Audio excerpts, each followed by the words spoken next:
તો good afternoon બધાને, કેમ છો બધા? મસ્ત મજાનો કેવો રોંઢો થઈ ગયો, કેવો રોંઢો, કેવું નામ પડ્યું મિત્રો? ર પ્લસ ઢો, રોંઢો. મસ્ત મજાનો રોંઢો થઈ ગયો છે અને વ્લોગને સવારમાં સ્ટાર્ટ ન કર્યો, સમય નહોતો મારી પાસે, થોડું કામ હતું એટલે.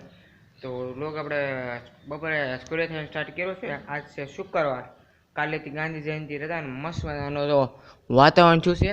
અને સ્કૂલેથી આવીશું તો હજી મને ભૂખ જ લાગી છે. તો જમીલામાં શું બની છે જમવામાં જોઈ મિત્રો, મસ્ત મજાની ભાખરી, છાશ અને મસ્ત મજાનું વાલોરનું શાક બન્યું છે. તો જમી લો પછી તમને મળો. મિત્રો કેમ છો બધા? તો આપણે અત્યારે જવાનું છે નવરાત્રી, ગામમાં ગરબી છે ને ત્યાં. તો હાલો આપણે જઈએ. જો મસ્ત મજાનો રસ્તો છે, અત્યારે અંધારું છે, મેં હારે એક બત્તી લીધી છે એટલે તમને હરખું મારું મોઢું દેખાય છે. હાલો આપણે જઈએ હવે. તો મિત્રો આપણે ગરબે પૂગી ગઈ છીએ. તો આરતી ચાલુ થઈ ગઈ છે.